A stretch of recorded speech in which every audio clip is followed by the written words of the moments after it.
حضرت ایوب علیہ السلام جلیل القدر پیغمبر دی. دا الله رب العالمین فیصله د داسې بیماری رااله چې ایوب علیہ السلام بلا کلونه د بیماری په حالت کې دی، بچی خپل جیداد خپل گاون خپل بازی بیبیانی تنی تنهای پریخودو. حضرت ایوب علیہ السلام دک خبر کی دا الله رب العالمین فیصله دا زما په دې باندې رضا ده. حضرت ابراہیم علیہ السلام دا الله رب العالمین د دین د پارا اور ته غرزولی کیږي. ابراہیم علیہ السلام وی ز په دې رضایم. د ابراہیم علیہ السلام د خپل کلی نشړل او خپل کلی پرې خودل دغه قربانی مخه ترازی. ابراہیم علیہ السلام وی دا الله فیصله د ز په رضایم.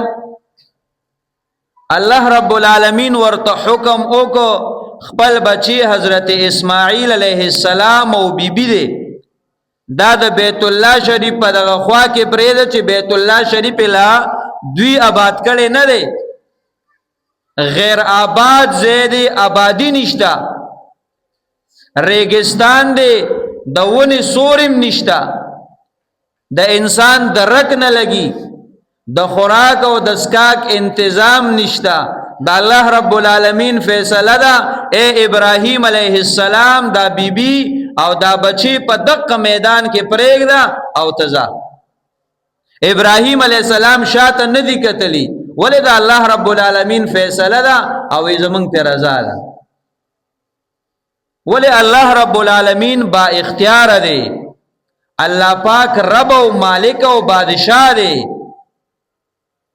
زکه خو الله رب العالمین فرمای وما تشاءون الا ان یشاء الله رب العالمین. الله رب العالمین چې سو اوغواړي هغه بکیږي. دا سه نه ده چې ګنې تاسو کم چاهت او خوخی هغه دی وشي، نو ګوره دا سه نه ده. اختیار او چاهت د الله رب العالمین چلیږي.